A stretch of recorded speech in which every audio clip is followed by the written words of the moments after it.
तो हमने movement of resistance भी देख लिया, we have seen the concept of movement of resistance also, we have covered this portion also. इसके बाद कॉन्सेप्ट भी देख लिया मूवमेंट ऑफ रेजिस्टेंस का। क्लासेस ऑफ आरसीसी बीम्स भी हमने देखा, ठीक। अब देखो क्लासेस ऑफ आरसीसी बीम पे मैं वापस आता हूँ।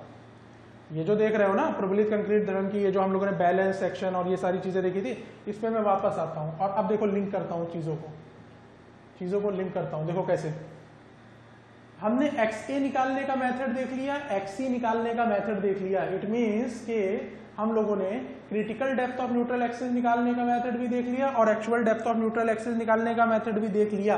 अगर हमारा XA की वैल्यू XC से कम आती है, इट मींस के it is under reinforced section. अब देखो एक एक स्टेप वाइज हम लोग एक एक स्टेप वाइज चले। पहले हम लोगों ने बीम का सेक्शन देखा, बीम का सेक्शन देखने के बाद हमने देखा कि न्यूट्रल एक्सिस क्या होती है, फिर हमने देखा कि डेप्थ ऑफ न्यूट्रल एक्सिस कैसे निकालते हैं, फिर डेप्थ ऑफ न्यूट्रल एक्सिस निकालने के बाद हमने देखा कि कौन कौन से सेक्शन हो सकते हैं, ओवर, अंडर, बैलेंस। फिर हमने इसमें ये चेक किया कि मूवमेंट ऑफ रेजिस्टेंस क्या होता है। अब हम मूवमेंट ऑफ रेजिस्टेंस और ये जो टाइप्स ऑफ सेक्शंस हैं, टाइप्स ऑफ बीम्स हैं, इनको हम लोग, क्लासेस ऑफ बीम्स हैं, इनको हम लोग लिंक करने वाले हैं, देखते हैं। तो XA और XC जो हमने शुरू में ही बात कर ली थी, ये निकालना हम लोगों ने सीख लिया था। अगर XA की वैल्यू XC से कम आ रही है, इट मींस कि it is under reinforced section. अगर हमारी XA की वैल्यू यही ग्रेटर हो जाती, यही अगर XA की वैल्यू बड़ी हो जाए, if value of XA is greater than XC, तो ये क्या हो जाएगा, ओवर रीइंफोर्स्ड सेक्शन। अगर इन द सेम वे अगर हमारे बैलेंस सेक्शन है, अगर XA और XC दोनों बराबर है, दैट मींस कि it is a balanced section. तो XA अगर कोई बीम दी हो, depth of neutral axis, actual depth of neutral axis निकाल लो, critical depth of neutral axis निकाल लो, बता ले जाओगे कैसा सेक्शन है, अंडर है, ओवर है कि बैलेंस है, बिल्कुल बता ले जाएंगे। दोनों को कंपेयर कर लो, कम है तो अंडर, बड़ा ज्यादा है, XA की वैल्यू XC से ज्यादा है तो ओवर, दोनों बराबर है तो बैलेंस।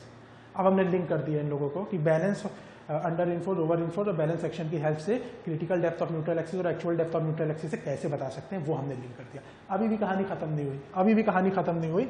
अब देखो इस कहानी को ले जाके हम लोग कहीं और भी जोड़ेंगे। मूवमेंट ऑफ रेजिस्टेंस का मैं सबको दिखा रहा हूँ, फॉर्मूला देखना।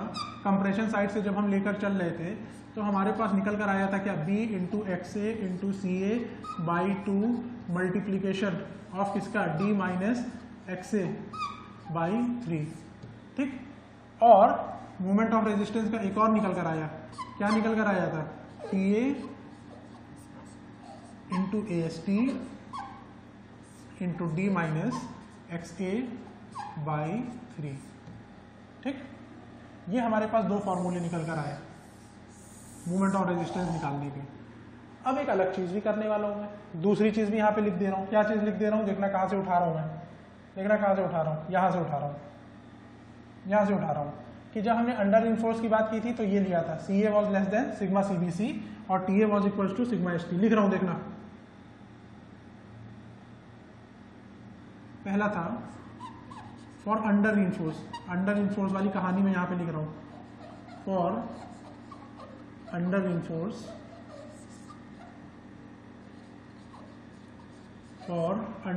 Reinforced section. इसकी कहानी देखते हैं। इसकी कहानी देखो क्या हो रहा था अंडर इन्फोर्स में, रिपीट कर दे रहा हूं। अंडर इन्फोर्स में क्या हो रहा था, जो स्ट्रेस डेवलप हो रही थी अंडर इन्फोर्स में जो हो रहा था कंक्रीट में, वो कम थी परमिसिबल से, लेकिन जो स्टील में डेवलप हो रहा था वो अपनी मैक्सिमम पे पहुंच जा रही थी। यही हो रहा था वहां पे, है ये किस में था, अंडर के लिए।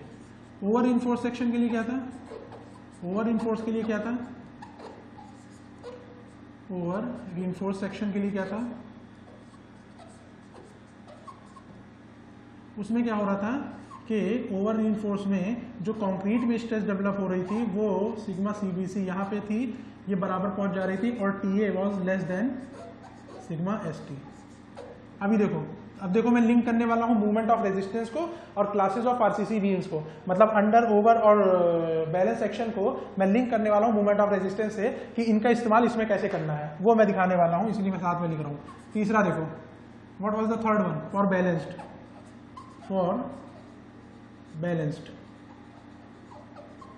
बैलेंस्ड के लिए क्या हो रहा था, क्या कहानी थी बैलेंस्ड के लिए, दोनों इक्वल हो गए थे, अपनी दोनों ही स्ट्रेस जितनी डेवलप हो रही थी वो अपने मैक्सिमम पे जाए, मैक्सिमम परमिसिबल स्ट्रेस पे। So TA equals to sigma S T. ये कहानी चल रही थी, this was the whole story जो जा रही थी। अब देखो तुमसे कहा गया मूवमेंट ऑफ रेजिस्टेंस निकालो किसी बीम का। समझना, न्यूमेरिकल पोर्शन में मैं जा रहा हूं, थोड़ा सा कॉन्सेप्चुअल बात कर रहा हूं, इन दोनों को लिंक करने वाला हूं। तुमसे कहा गया, समझना एक एक चीज को बहुत क्लियरली, तुमसे कहा गया, आपसे बोला गया कि मूवमेंट ऑफ रेजिस्टेंस निकालो किसी बीम का। क्या निकालो? मूवमेंट ऑफ रेजिस्टेंस निकालो किसी बीम का। और मूवमेंट ऑफ रेजिस्टेंस निकालने से पहले तुम्हें ये एक्स ए भी तो निकालना पड़ेगा ना। तो अगर तुम्हें मोमेंट ऑफ रेजिस्टेंस निकालना है तो उसके लिए तुम्हें एक्स से पहले निकालना पड़ेगा। एक्स से मतलब डेप्थ ऑफ न्यूट्रल एक्सिस निकालनी पड़ेगी। और एक्स से निकालने हो, हालांकि इस फॉर्मूले में कहीं एक्स ही नहीं मेंशन है, लेकिन साथ में एक्स ई भी निकाल लेना। पहला स्टेप बता रहा हूं, find X A and X E, दोनों निकाल लेना। समझते जाना, ये स्टेप्स हैं, ये स्टेप्स हैं सॉल्व करने के। ये समझ में आ गया, कॉन्सेप्ट समझ में आ गया, न्यूमेरिकल बहुत ईजी है। ठीक, अब देखो पहले actual depth of neutral axis निकाल लो और critical depth of neutral axis निकाल लो। उसके बाद इसमें चेक करो कि एक्स ए और एक्स ई की हेल्प से तुम बता ले जाओगे कि ये अंडर रिइंफोर्स है, ओवर रिइंफोर्स है या बैलेंस है। बिल्कुल बता ले जाओगे। एक्स ए और एक्स ई में रिलेशन चेक कर लेना, जो हम लोगों ने अभी देखा था। अगर एक्स ए एक्स ई से कम है अंडर है, एक्स ए एक्स ई से बड़ा है तो ओवर है, एक्स ई को एक्स ई के इक्वल है तो इसका मतलब बैलेंस्ड है। ठीक, उसके बाद मान लो इफ ये अंडर रिइंफोर्स निकल कर आया, इफ अगर ये अंडर रिइंफोर्स निकल कर आया, ठीक, अंडर रिइंफोर्स निकल कर आया तो उसके लिए कंडीशन क्या है? ये है। अंडर रिइंफोर्स निकल कर आया तो इसके लिए कंडीशन क्या है? ये है। तो अंडर रिइंफोर्स अगर तुम्हारा निकल कर आया तो तुम टीए की वैल्यू सिग्मा एस टी के बराबर रख सकते हो। टीए की वैल्यू सिग्मा एस टी के बराबर हो जाएगी। सीए की जगह हम नहीं कर सकते, टीए की जगह हम लोग सिग्मा एस टी के बराबर रख सकते हैं। तो यहाँ पे हम टीए की जगह सिग्मा एस टी रख देंगे। और क्योंकि अगर हमें ग्रेड ऑफ स्टील क्वेश्चन में दिया है कि वो 250 है, 415 है या 500 है, तो तुम आराम से बता लोगे सिग्मा एस टी कितना है, फिर ये एस टी निकाल के यहाँ से सॉल्व कर लेना। अगर तुम इस वाले से निकालोगे, कंप्रेशन साइड वाले से, तो इसमें क्या होगा? तुम्हें सीए निकालना पड़ेगा। हालांकि सीए कैसे निकालना है वो मैं अभी बताऊंगा आगे, अगला मेरा वही है सीए निकालने का, लेकिन यहाँ से आसानी से निकल आएगा।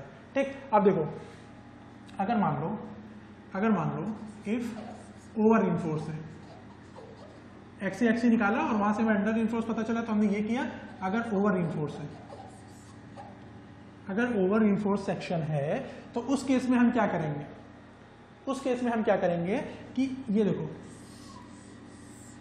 अब ओवर रिइंफोर्स अगर निकल कर आया एक्सी एक्सी निकालने के बाद, तो सीए की जगह सिग्मा सीबीसी निकाल दो। हमें पता है अलग अलग ग्रेड ऑफ कंक्रीट के लिए परमिसिबल स्ट्रेस सिग्मा सीबीसी कितनी होती है। तो तुम क्या करना, सीए की जगह सिग्मा सीबीसी रख देना। टीए की जगह तुम नहीं रख सकते सिग्मा एसटी, नहीं रख सकते। क्यों नहीं रख सकते? क्योंकि वो अभी मैक्सिमम स्ट्रेस पे नहीं पहुंचा है, ओवर रिइंफोर्स की बात हो रही है, तो कंक्रीट पहले ही पहुंच गया, तो इसलिए हम लोग CA equal to sigma CBC कर देंगे।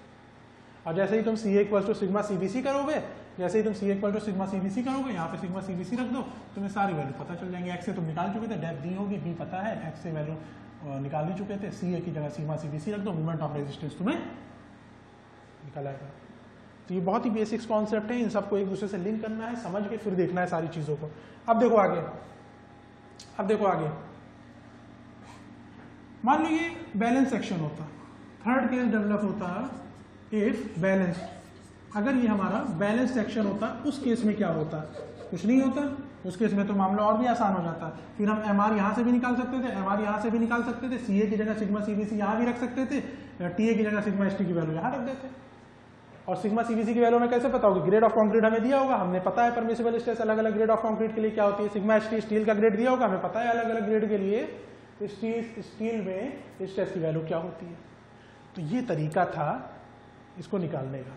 क्लियर? तो मूवमेंट ऑफ रेजिस्टेंस निकालने को बोला जाए तो पहले इसको ऐसे कर लेना।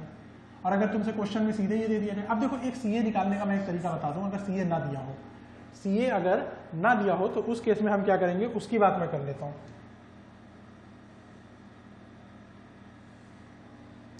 देखो यहीं पे करता हूं, to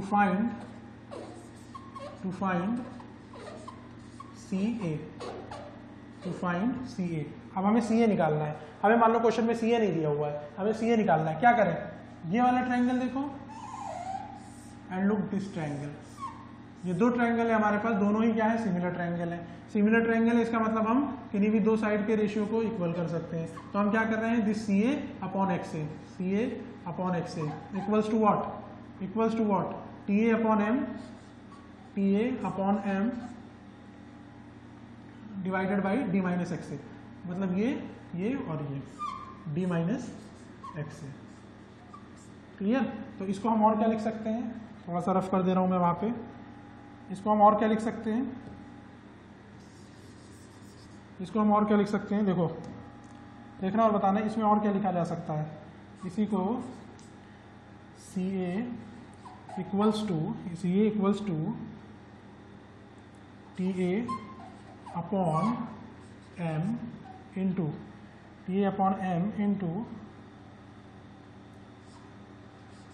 D minus X A, देखते जाना, एक्स ए को उधर भेज रहा हूँ इंटू एक्स ए। तो ये हमारा सी ए निकालने का एक तरीका हो गया, ये हमें सी ए कैलकुलेट करने का एक तरीका हमारा निकल कर आ गया। ठीक, तो अगर हमें टी ए ना पता हो, टी ए पता हो, मान लो अंडर रीइंफोर्स होता तो टी ए की वैल्यू सिग्मा एस टी पहुंच जाती, तो सिग्मा एस टी की वैल्यू तुम यहाँ रख के और सी ए की वैल्यू निकाल लेते। क्लियर? वो क्वेश्चन देखेंगे तो हमें चीज़ें और ज़्यादा क्लियर हो जाएंगी।